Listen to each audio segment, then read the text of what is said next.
목회 데이터 연구소에서 이런 설문을 했습니다. 다시 태어나도 지금의 배우자와 결혼하겠습니까?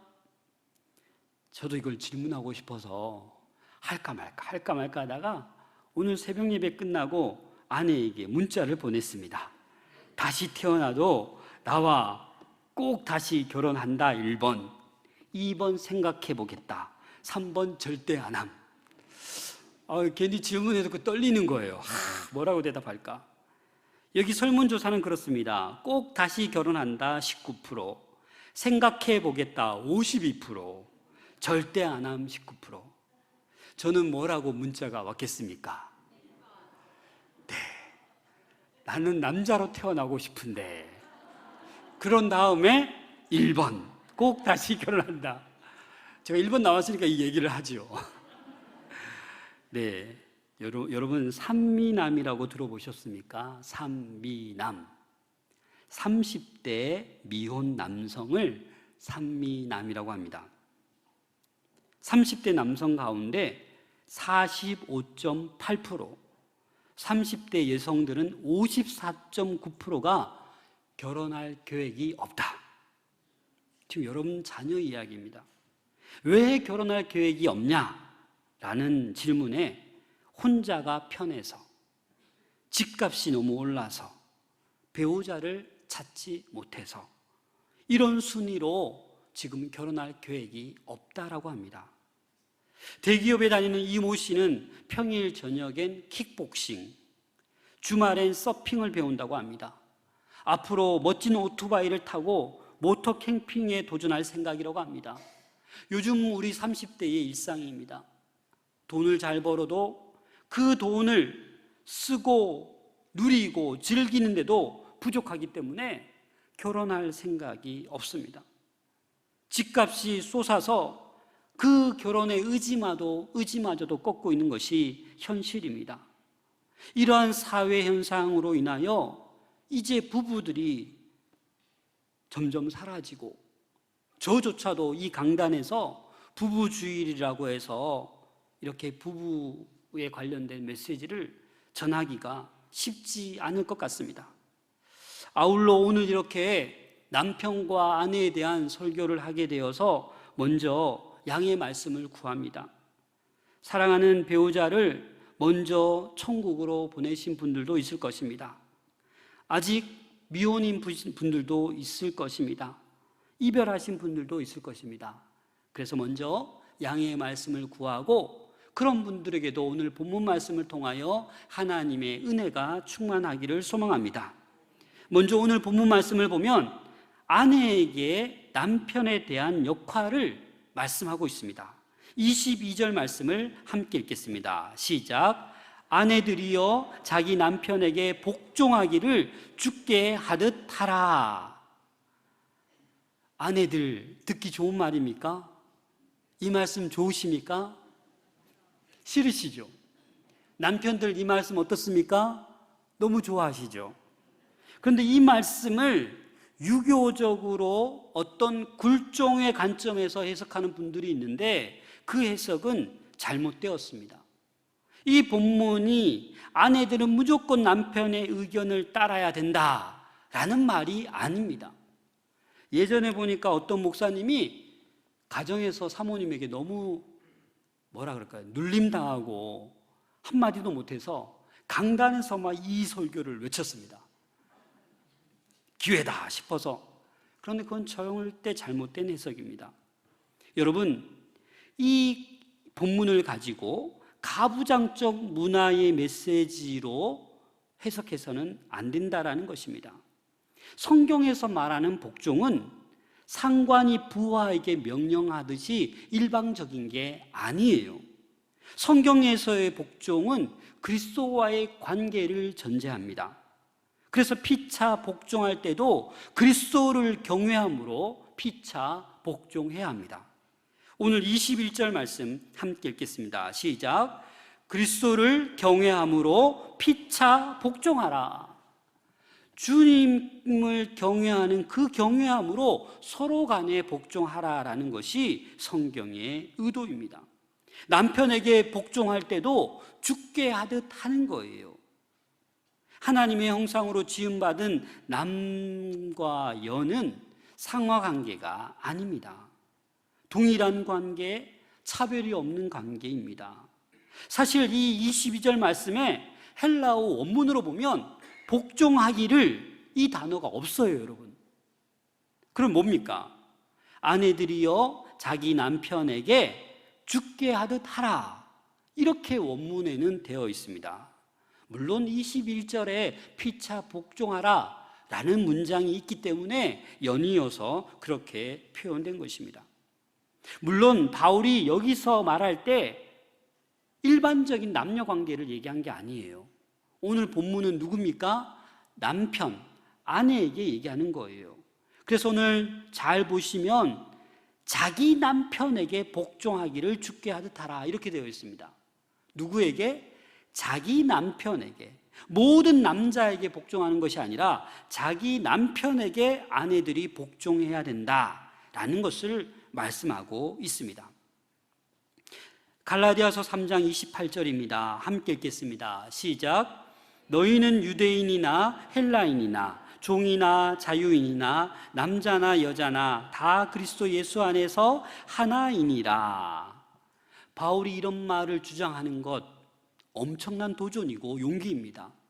이 당시 문화에 반해서 반문화적인 지금 주장을 하고 있는 거예요.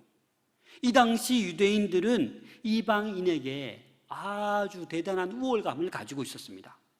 이방인들은 유대인들을 아주 우습게 여겼습니다. 노예 무역상들은 자신의 노예를 어떤 소와 같은 그런 재산으로 여겼습니다. 남자들은 여자가 대체로 체력이 약하다는 이유로 열등하게 보았습니다. 그런데 바울이 지금 뭐라고 외치고 있습니까? 그것이 잘못되었다라고 얘기하고 있는 거예요. 남자와 여자, 상정과 종, 유대인과 이방인은 차별이 없다라는 거예요. 평등하다라는 거예요. 모두가 주님 안에서 하나다라는 것을 바울이 지금 외치고 있는 것입니다. 많은 사람들이 바울을 남성 우월주의자 아닌가. 오늘 본문도 그냥 여러분들 그냥 읽다 보면 야, 이게 남자가 더 쉽네. 여자가 이거 남자 여자 뭐 복종을 해야 되나 말아, 이렇게 볼 때가 많습니다. 하지만 여러분, 성경에서 말하는, 기독교에서 말하는 결혼은 동반의 관계입니다. 친밀한 관계이자 상호 우정의 관계입니다. 어떤 한쪽이 다른 한쪽을 지배하고 독재하는 관계가 아닙니다. 그런데 오늘날 결혼하는 신랑 신부를 보면 서로 친구들을 만나면 어떤 얘기 듣습니까? 주도권은 빨리 쥐어야 돼. 결혼하자마자 경제권은 네가 쥐어야 돼. 이거 뺏기면 평생 아내에게 뭐 이렇게 살아가, 남편에게 이렇게 살아가, 이런 얘기들을 합니다. 여러분 맞습니까? 여러분들은 주도권을 누가 쥐고 있습니까? 아내입니까? 남편입니까? 그거 성경적이지 않다라는 겁니다. 어떤 남자들은 나는 말이야 우리 아내 내가 뭐라 하면 다 들어, 자랑처럼 얘기합니다. 어떤 아내는 우리 남편 내 말이면 꼼짝도 못해, 이 동창회 가서 막 떠들고 막 자랑합니다. 여러분, 그건 기독교적이지 않습니다. 하나님께서 원하시는 것은 어느 한쪽의 독재 관계가 아니라 동등한 관계, 차별 없는 관계, 평등한 관계, 우정의 관계를 말씀하고 있는 것입니다. 그래서 바울은 이 그리스도와 교회의 이 아름다운 관계, 이 그리스도와 백성의 친밀한 인격적인 관계를 부부관계로 지금 제시하고 있는 것입니다. 23절 말씀을 함께 읽겠습니다. 시작. 이는 남편이 아내의 머리됨이 그리스도께서 교회의 머리됨과 같음이니 그가 바로 몸의 구주시니라.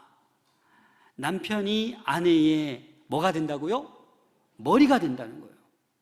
여러분, 이것도 몸과 머리가 상하관계를 의미하는 게 아닙니다. 남편이 아내의 머리가 된다라고 해서 여자가 남자보다 열등하다라는 의미가 아닙니다. 일방적이고 맹목적인 그런 복종을 의미하지 않습니다. 왜냐하면 남편이나 아내나 하나님의 형상으로 창조된 동등한 인격체이기 때문입니다. 그래서 바울은 이 창조 질서적 측면에서 아내로 하여금 남편의 권위에 순복하라 라고 말씀하고 있는 것입니다. 그냥 그리스도께 순종하듯 자발적으로 남편에게 복종할 것을, 순복할 것을 권면하고 있는 것입니다. 자, 24절 말씀 같이 읽겠습니다. 시작. 그러므로 교회가 그리스도에게 하듯 아내들도 범사에 자기 남편에게 복종할지니라. 또 교회가 그리스도에게 하듯 아내들도 범사에 자기 남편에게 복종할지니라. 여기에서 또 걸립니다. 뭐에? 범사에. 범사에가 뭡니까? 모든 일에. 그래서 어떤 남성분들은 또 이 말을 가지고 성경의 말이야, 모든 일에 복종하라고 했어 여보, 다 복종해, 이렇게 또 사용하는 사람들이 있습니다. 여러분, 여기서 모든 일에 라는 것을 그렇게 해석해서는 안 됩니다. 이 부분을 가지고 존 스토트 목사님이 이 부분을 바로잡아 주셨습니다. 이렇게 말씀하셨습니다. 권위에 대한 이 성경적 가르침을 과장해서 말하지 않도록 매우 조심해야 된다. 이 말씀은 남편의 권위가 무한하다라는 뜻이 아니다. 아내가 무조건 순종해야 한다는 뜻도 아니다. 우리가 순종해야 될 대상은 인간에게 위임된 하나님 자신의 권위다라고 존 스토트 목사님이 말했습니다. 아내에게 부여한 권위, 남편에게 부여한 권위, 그 하나님의 권위에 순종하고 복종하고 사랑하고, 그것이 바로 하나님의 뜻이다라는 겁니다. 이제 남편에게도 가정에서 아내에 대한 역할을 말씀하고 있습니다. 25절 말씀을 함께 읽겠습니다. 시작. 남편들아, 아내 사랑하기를 그리스도께서 교회를 사랑하시고 교회를 위하여 자신을 주심같이 하라. 여러분, 솔직히 말해서 언뜻 보면은 누가 더 좋은 것 같아요? 야, 아내에게 너무 심한 거 요구하시고, 야, 이 남편에게는 뭐 사랑 그거 다 하지 뭐, 이렇게 볼 수 있습니다. 맞습니까, 여러분? 그래서 이 본문을 가지고 야, 남편의 역할이 더 쉬워 보인다, 이렇게 생각하는 사람들이 많습니다. 그러나 이 본문을 깊이 묵상해 보면 절대 그렇지 않습니다. 왜요? 지금 바울이 말하는 남편의 역할은 막중한 책임을 주는 거예요. 바울이 말하는 이 사랑은 무슨 사랑입니까? 아가페 사랑입니다. 어떤 이기적인, 감정적인, 육체적인 에로스 사랑이 아닙니다. 친구처럼 애정과 정을 느끼는 필리아 사랑도 아닙니다. 남편은 자신을 무조건 희생하는 그 아가페 사랑으로 부름받았다라는 겁니다. 완전한 모본운을 보여주신 그 분이 바로 예수라고 바울은 지목하고 있습니다. 예수님께서 우리를 어떻게 사랑하셨습니까? 십자가에 못 박혀 죽기까지 저와 여러분들을 사랑하셨습니다. 그게 아가페 사랑입니다. 그래서 남편이 아내를 사랑할 때 이 사랑을 얘기하고 있는 거예요. 남편들은 그리스도께서 교회를 사랑하신 것처럼 아내를 사랑해야 된다라고 말씀하고 있는 것입니다. 그리고 바울은 이 남편에게 또 하나 제시합니다. 또 다른 방식으로 아내를 사랑해야 된다라고 제시하고 있는데, 그 말씀이 28절입니다. 함께 읽겠습니다. 시작. 이와 같이 남편들도 자기 아내 사랑하기를 자기 자신과 같이 할지니 자기 아내를 사랑하는 자는 자기를 사랑하는 것이라. 그리스도의 사랑처럼 그렇게 사랑하라고 한 다음에 또 뭘 요구하십니까? 자기 자신과 같이. 다시 말해서 이 말은 뭡니까? 자기 몸과 같이 아내를 사랑해야 된다라는 겁니다. 아내를 사랑하는 남편은 자기 몸을 돌보듯이 아내를 아끼고 챙겨주고 사랑해야 된다라는 겁니다. 남편이 무엇을 하든지 간에 자신을 향한 사랑이 아내를 향한 사랑보다 더 커서는 안 된다라는 것을 말씀하고 있는 거예요. 그래서 간혹 가다 보면 이런 남편이 있죠. 자기 몸은 알아서 챙깁니다. 알아서 귀한 거 사 먹고 보약 먹고 막 그렇게 관리합니다. 그렇죠? 아내의 몸은 관리 안 하고 이렇게 하면 안 된다라는 겁니다. 자기 몸만 관리해서는 안 된다라는 겁니다. 그래서 자기 몸을 돌보듯이 애정으로 사랑으로 아내를 돌보라라고 하는 것이 하나님의 뜻인 것입니다. 그래서 30절에 우리는 그 몸의 지체입니다. 고린도전서 12장 27절에 보면 너희는 그리스도의 몸이요 지체의 각 부분이다 이렇게 말씀하고 있습니다. 더 나아가서 바울은 이 창세기 2장 24절 말씀을 인용하여 말씀합니다. 우리 31절 말씀을 같이 읽겠습니다. 시작. 그러므로 사람이 부모를 떠나 그의 아내와 합하여 그 둘이 한 육체가 될지니.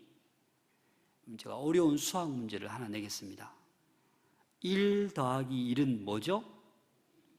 2죠. 그러나 오늘 본문에서 말하는 것은 1 더하기 1은 1이다라는 겁니다. 이게 결혼의 신비인 거예요. 각각 부모를 떠나서 그 아내와 그 남편이 합하였는데 그 둘이 뭐가 되었다고요? 하나가 되었다라는 겁니다. 이게 결혼의 신비인 거예요. 그래서 결혼은 서로 지배적인 관계, 우월한 관계를 나타내는 것이 아니라 서로 결혼은, 부부는 협력하는 관계입니다. 말씀하신 대로 그것을 지켜내기 위해서 서로를 위해 협력하는 관계가 부부다라는 겁니다. 그래서 바울은 33절에 다시 한번 결론적으로 요약해서 또 한번 언급하고 있습니다. 33절 같이 읽겠습니다. 시작. 그러나 너희도 각각 자기의 아내 사랑하기를 자신같이 하고 아내도 자기 남편을 존경하라. 여러분, 이 말씀이 여러분들에게 너무나도 거리가 멉니까? 괜찮습니다. 오늘부터 이 말씀을 가지고 부부의 관계를 풀어나가시면 됩니다. 이 관계를 풀어나갈 수 있는 해독과도 같은 코드는 바로 사랑입니다. 세상에 아내를 사랑하지 않는 남편이 어디 있냐고 반문할 수도 있겠지만 사랑하는 방법과 강도의 차이가 있습니다. 그리스도께서 교회를 사랑하듯이 사랑해야 된다라는 겁니다. 에로스가 아니라 필리아가 아니라 이 자기 희생, 헌신, 아가페 사랑을 해야 된다라는 겁니다. 이 방법을 모르기 때문에 부부 사이에 급격한 단절이 발생하게 되고, 교회에 대한 그리스도의 사랑은 자기 생명까지도 내어주신 무조건적인 헌신적인 예수님의 사랑이었습니다. 마틴 루터가 이렇게 얘기했습니다. 이 아내와 부부 사이를 재미있게 표현했는데, 아내는 남편이 기쁜 마음으로 집에 오게 만들어야 합니다. 남편분들 늘 기쁘게 집에 들어가십니까? 집에 들어가기가 두렵습니까? 남편은 자신이 집을 나올 때 아내가 애석함을 느끼게 만들어야 한다. 그렇게 하십니까? 참 재미있게 표현했죠. 우리 마산 동부교회 모든 가정이 남편은 기쁜 마음으로 집에 들어가고 또 아내는 남편이 나갈 때 애석함을 느끼는 그러한 복된 가정들이 다 될 수 있기를 소망합니다. 사랑하는 여러분, 이 부부는 짧은 시간에 그렇게 되는 게 아니에요. 오랜 시간 함께 말씀에 순종해서 협력할 때 아름다운 가정으로 세워지는 거예요. 남편이 자신을 사랑하듯 아내를 사랑하는데 어찌 아내가 남편을 내조하지 않겠습니까? 그리스도께서 교회를 사랑하듯이 남편이 희생적으로 아가페 사랑을 하는데 어찌 아내가 남편을 존경하고 복종하지 않겠느냐라는 겁니다. 많은 남편이 이렇게 얘기합니다. 아내가 먼저 복종하고 자신을 존경해주면 나도 아내를 사랑하겠다. 다들 자기 입장을 먼저 얘기하죠. 하지만 여러분 잘 들으십시오. 성경에서는 아내보다 남편이 먼저 아내를 위해 희생하고 사랑하는 것이 옳다라고 말씀합니다. 로마서 5장 8절입니다. 같이 읽겠습니다. 시작. 우리가 아직 죄인 되었을 때에 그리스도께서 우리를 위하여 죽으심으로 하나님께서 우리에 대한 자기의 사랑을 확증하셨느니라. 우리가 여전히 죄인이었지만 하나님께서는 우리를 위하여 죽으시고 그 사랑을 먼저 확증해 주셨습니다. 네가 먼저 내가 먼저 할 것 없이 먼저 우리가 아내를 사랑하고 남편을 사랑하는 우리 모든 가족들 될 수 있기를 소망합니다. 서로 부지런히 노력하며 이타적으로 헌신할 때 이 아름다운 가정, 아름다운 부부로 세워지는 것입니다. 천국문에서 어려운 문제 내는 것이 아니라 지미 카터 대통령님처럼 이렇게 나이 들수록 더 가깝고 더 든든하고 더 애틋한 그런 관계가 되어야 되지 않겠습니까? 오랫동안 베스트셀러에 오른 게리 체프먼의 5가지 사랑의 언어, 아마 읽어보신 분들도 많을 겁니다. 요약해서 이 5가지 사랑의 언어가 뭐냐? 첫 번째, 인정하는 말. 여러분, 배우자를 인정해야 됩니다. 감사의 표현을 말로 해야 된다는 거죠. 두 번째 언어는 함께하는 시간입니다. 요즘 다들 바빠서 그냥 함께할 시간이 없습니다. 그냥 시간을 내서 1시간이라도 함께할 수 있는 시간을 만들라라는 겁니다. 세 번째 언어는 선물입니다. 네 번째는 봉사입니다. 5번째는 접촉입니다. 육체적인 접촉, 손을 잡아주거나 안아주는 것. 이런 말 하는 저도 참 부끄럽습니다. 광화문에서 저희 집사람이 손잡으면 늘 뿌리치고 이러지 마, 성도들이 어디에나 다 있어, 이렇게 얘기하다가 요즘 마산 와서는 잘 잡습니다. 이 담임 목사가 되니까 잡는 거 괜찮더라고요. 마지막 박영희 님의 시 접기로 한다 이 시를 읽고 말씀을 마치겠습니다. 요즘 아내가 하는 걸 보면 섭섭하기도 하고 괘씸하기도 하지만 접기로 한다. 지폐도 반으로 접어야 호주머니에 넣기 편하고 다 쓴 편지도 접어야 봉투 속에 들어가 전해지듯 두 눈 딱 감기로 한다. 하찮은 종이 한 장일지라도 접어야 냇물에 띄울 수 있고 2번을 접고 또 2번을 더 접어야 종이 비행기는 날지 않던가.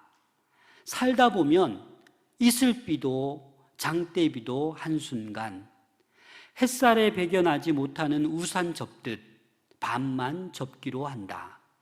반의 반만 접어보기로 한다.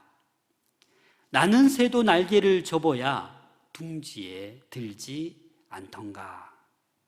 사랑하는 여러분, 우리는 접지 못하여 뻣뻣한 우리의 인생을 살아갈 때가 얼마나 많습니까? 그래서 얼마나 힘들게 또 얼마나 어렵게 살아가고 있습니까? 접어야 진정한 사랑이 되는 것 같습니다. 아내는 남편을 위해서 접고 또 접으십시오. 남편도 아내를 위해서 접고 또 접으십시오. 왜요? 행복하고 아름다운 가정을 위해서.